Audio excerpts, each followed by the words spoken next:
Goto saat ini pergerakannya menguat cukup signifikan setelah bergerak pada tren bearish di sini.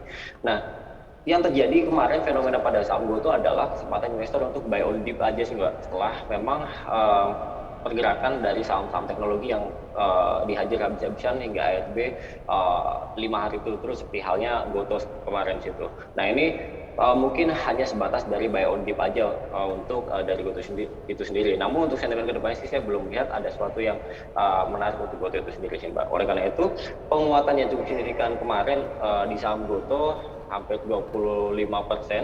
Saya rasa akan dijadikan momentum untuk pagi ini untuk aksi profit taking aja untuk saham Goto di situ. Baik, oke. Secara harga terakhir di penutupan perdagangan kemarin Goto ada di level 248, artinya secara level ini masih belum jadi waktu yang tepat untuk masuk ke Goto ya Mas Hendri ya? Betul sekali, saya rasa agak sedikit perlu hati-hati untuk Oke. di sini. Secara proyeksi pelemahan ataupun mungkin semacam level support yang mungkin Anda lihat dari Goto sendiri dan dilihat menjadi sebuah level yang menarik untuk masuk, enaknya di level berapa nih? Oke, kalau saya rasa untuk Goto, untuk level support yang perlu kita cermati di sini untuk Goto sendiri ada pada level 214 atau 210 sebagai level supportnya di sini Mas. Saya berharap untuk Goto bergerak konsolidasi terlebih dahulu di level-level tersebut 210 hingga 210 hingga 214. Apabila konsolidasi udah firm, lahan naik, oleh karena itu ini semacam konfirmasi untuk beli untuk saham Goto sih di situ. Oke, main pendek aja atau ini, kalau saya rasa di sini untuk main pendek aja sih Mas, jangka pendeknya. Oke. Selain Goto yang sempat hangat diperbincangkan di kalangan analis dan juga investor mungkin ya adalah aksi investasi dari beberapa perusahaan besar di Goto. Misalnya adalah Telkom melalui Telkomsel yang dinilai kemarin cukup banyak gitu yang merugikan karena Goto sempat tertekan cukup dalam ke posisi 200-an. Apa sih analisis Anda mengenai Telkom terkait dengan investasinya di Goto ini dan seberapa menarik Telkom saat ini? Oke, Telkom di sini kalau saya lihat di sini pola investasi yang dia jalankan di Goto adalah jangka panjang ya Mbak ya. Jadi kita nggak bisa melihat kecenderungan dari unrealized loss yang terjadi di Telkom saat ini sebagai salah satu kesalahan dari Telkom itu sendiri. Nah, Telkom melihat ini sebagai investasi jangka panjang yang mana dia percaya ke depannya baik Telkom dan Goto itu bisa berkolaborasi bersama dalam suatu bentuk kerjasama di situ, Mbak. Oleh karena itu, saya rasa apabila kita melihat unrealized loss yang terjadi pada Telkom secara jangka pendek ini belum bisa kita lihat secara keseluruhan sih. Kita mungkin perlu lihat hasil dari investasi Goto, hasil investasi Telkom di Goto itu mungkin 10 tahun ke depan sih Mbak. Kita baru bisa lihat apakah ini cukup berhasil atau tidak. Berarti apa yang Anda sampaikan sejalan dengan manajemen Telkomsel gitu ya, ataupun Telkom yang menyatakan bahwa investasi di Goto bukan melulu soal capital gain ataupun capital loss gitu ya, ada hal yang lebih ke jangka panjang. Oke, kita tinggalkan mengenai Goto, kita beralih ke saham pilihan. Anda katakan tadi ada banking, boleh di buy on weakness maupun teknologi, tapi kita lihat apakah dari sektor-sektor itu masuk dalam 4 rekomendasi Anda yang sudah kami rangkum pada pagi hari ini? Ya, nampaknya ada TINS ya dengan rekomendasi buy on weakness dengan target price di 1.760 dengan stop loss ya? Stop loss, oke, di 1.600. Kemudian ada ICBP juga direkomendasikan buy on weakness, target price 8.350, stop loss jika turun di bawah 7.850. MDKA juga buy on weakness, stop loss di bawah 4.500, target price-nya di 4.950. ESA buy on weakness, target price 1.400, stop loss jika bergerak di bawah 1.250. Mungkin agak nggak ketinggalan pemirsa, bisa Anda capture dulu gitu ya sambil kita dengarkan penjelasan dari Mas Henry Wiki ya. Oke, ya. Tidak ada perbankan dan juga saham teknologi nih seperti yang Anda sampaikan tadi boleh di buy on weakness. Betul sekali. Ini sebenarnya untuk saat ini waktu yang tepat untuk beli perbankan maupun saham teknologi bukan hari ini sih Mbak. Nah ini yang kita berikan untuk hari ini adalah untuk hari ini sih, yang tadi saya capture di situ. Nah itu kurang lebih penjelasan dari saya kenapa saham-saham perbankan dan teknologi belum saya masukkan untuk hari ini sih Mbak gitu. Oke, secara harga terakhir untuk TINS menjadi satu momen yang bisa masuk atau tunggu di level support aja Mas? Nah, kalau kita lihatin saat ini cukup menarik ya, di mana sekarang bergerak konsolidasi untuk pinch-nya. Ada gap di situ di level 1790 atau 1800. Sebenarnya target jangka pendek hingga menengahnya kita ada target ke 1790. Namun karena market yang memang kondisinya seperti ini, mungkin bisa buy invest untuk pinch itu sendiri sih, untuk pinch itu sendiri. Tins berada di level 1670 di penutupan perdagangan kemarin begitu ya. Oke. Oke. Mas Henry, berbicara mengenai komoditas ya Wiki, ini kan erat kaitannya biasanya dengan nilai tukar rupiah.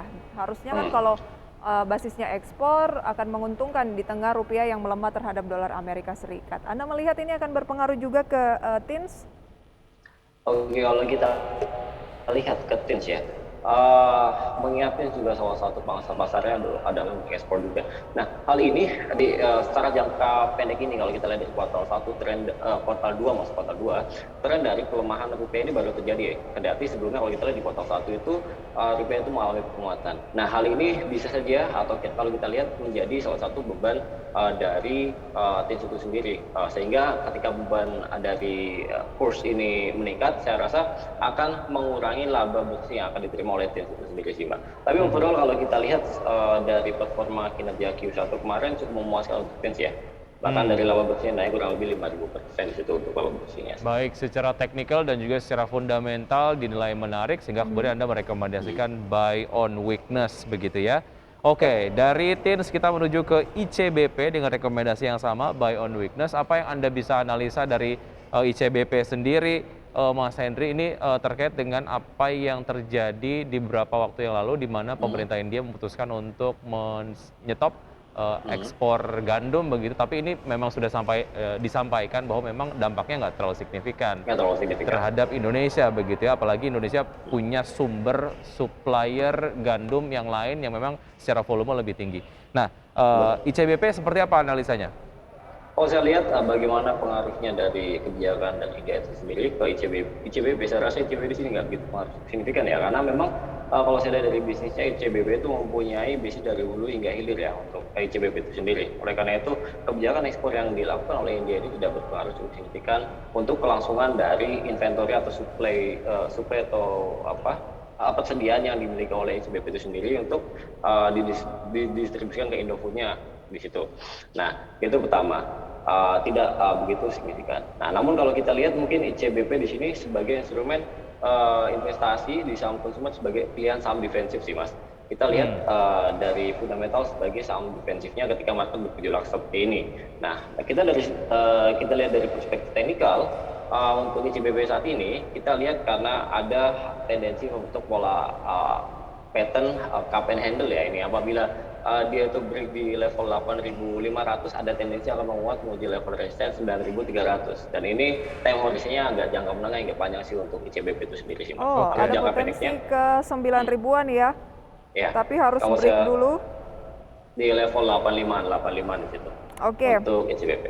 ICBP seperti yang sering diungkapkan oleh banyak toko-toko investasi, jangan taruh telur di dalam satu keranjang gitu ya. Maka kalau ada saham agresif yang kita pilih harus ada yang defensif, dan Anda merekomendasikan defensif ini adalah ICBP.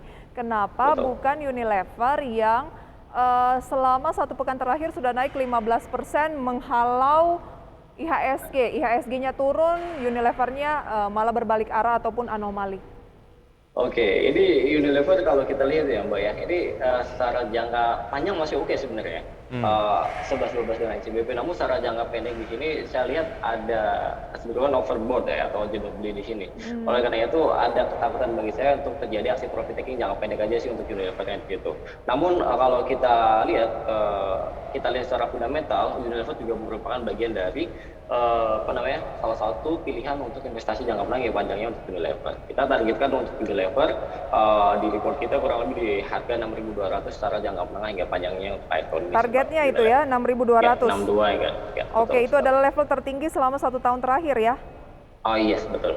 Nah, bagi yang sudah nyangkut Wiki, Unilever ini sempat di 11 ribuan atau ya 10 ribuan lah sebelum akhirnya turun dalam ke 3.280 Wiki. Jadi penurunannya cukup dalam, banyak yang masih nyangkut di posisi atas.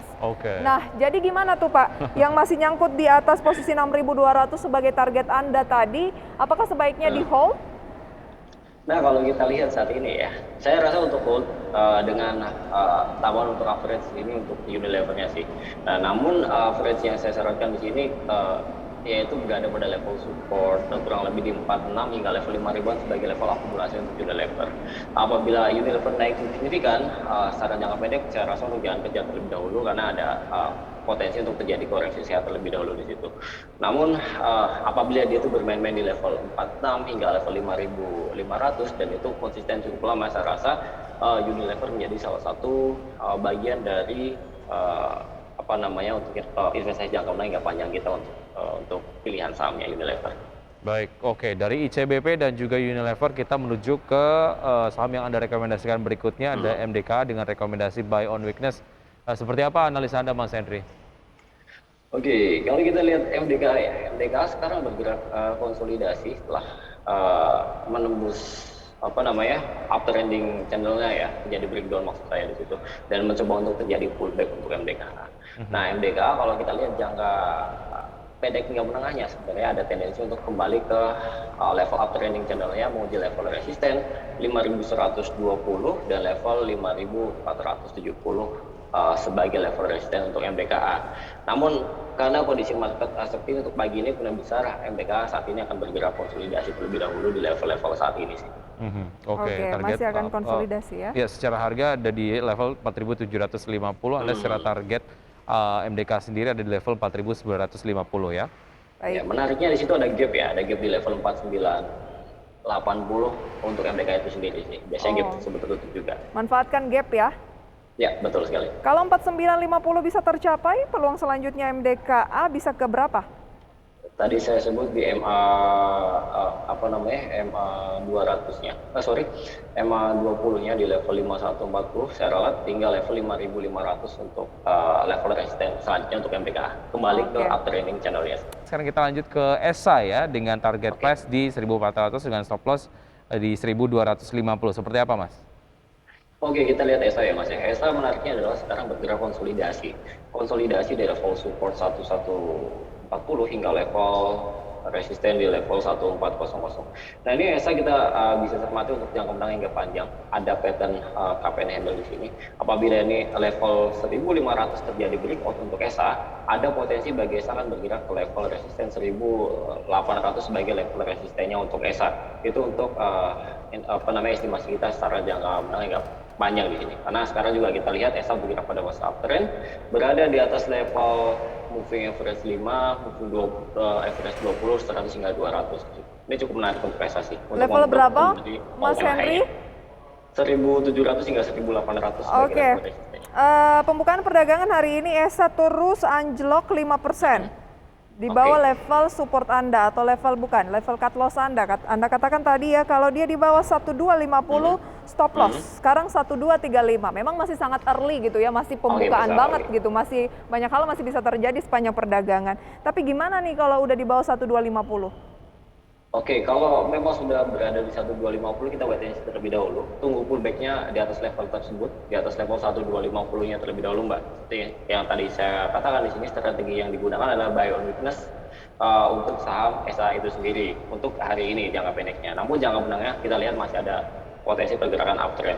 Bisa digunakan sebagai momentum untuk cicil sebenarnya di sini, Mbak. Kalau misalnya beli untuk jangka menengah, artinya bukan jangka pendek. Kalau 1250 kan untuk jangka pendek ya? Yap, betul. Tapi kalau untuk jangka menengah dan koreksinya udah 6%, bahkan sekarang cepet banget nih, 7%, sudah di 1225, boleh untuk di buy? Nah, kalau kita untuk buy saat ini, kalau kondisinya hari ini misalnya ARB sampai penutupan, menjelang penutupan ya, nggak ada bidnya, saya rasa untuk hold terlebih dahulu, jangan buy terlebih dahulu. Kita tunggu besok pagi, apakah ada pullback-nya atau tidak. Namun apabila hari ini ARB dan di situ ada bid dan offer yang cukup lumayan signifikan, ada akumulasi di harga ARB, saya rasa untuk hal ini sebagai momentum untuk akumulasi untuk saham ESA itu sendiri sih, Mbak. Oke. Ya, itu adalah beberapa analisa ataupun mungkin rekomendasi saham yang Anda rekomendasikan dengan rata-rata buy on weakness begitu ya. Oke, dilihat dari pola pergerakan dari IHSG hari ini, Mas Henry, apa yang Anda bisa analisa? Kalau saya lihat dari RTI begitu pergerakannya berada di zona negatif dengan pelemahan kurang lebih di level 2,5%-an lah ya. Artinya semua kenaikan yang terjadi kemarin, karena kemarin ditutup naik 2,24%, terhapus dengan pembukaan pada pagi hari Betul. ini 2,51% koreksinya. Betul sekali. Kalau saya lihat di sini untuk IHSG hari ini masih akan bergerak melemah. Mungkin penutupan berada pada level di atas 2% ya. Di sini untuk IHSG sejalan sama dengan market global maupun market regional di situ. Dan di sini kalau kita lihat IHSG sebagai level supportnya, kita saat di sini level support yang mungkin patut dicermati untuk investor di sini adalah pada level support 6.560 sebagai level supportnya, dan level resistennya yaitu di level resisten di gap 6921. Masih cukup tinggi untuk resistennya, namun kita juga pasang untuk jaring supportnya lebih dalam lagi yaitu di level 6550. Lebih rendah dong dari penutupan akhir pekan lalu tampaknya ya, di 6597. Betul. Saya rasa bisa lebih rendah dari itu. Oke, kita update. Oleh karena itu kita wait and see terlebih dahulu di sini. Baik, wait Ketika and ada see dulu momentum ya. untuk buy on dip, bisa beli di bawah. Kita update dulu Wiki ya, update pembukaan perdagangan pada pagi hari ini. Baik, betul sekali untuk IHSG berada di zona merah dengan pelemahan 2,26%, kemudian JI melemah juga sebanyak 2,07% dan LQ45 melemah 2,31%. Dari gainers pemirsa, ada MPMX naik 4,78%, ada SGER naik 2,12%, ada SULI naik 2,4%, dan SAMF naik 4,48%. Ya, sementara itu kita akan menuju ke saham-saham yang menjadi pemberat dari IHSG. Nampaknya sejauh ini didominasi oleh saham-saham berbasis perbankan, begitu ada BBRI, BBCA, dan juga BMRI dengan pelemahan masing-masing 3,15%, 1,98%, dan BMRI melemah 1,27%. Disusul Telkom melemah 1,88%. Oke, itu dia informasi seputar pembukaan perdagangan pada pagi hari ini. Dan kita akan beralih ke update begitu ya, tadi yang sudah disampaikan bahwa saham-saham blue chip ternyata masih mendominasi koreksi yang membuat IHSG turunnya cukup dalam dan masih ada peluang untuk menguji support lebih rendah lagi.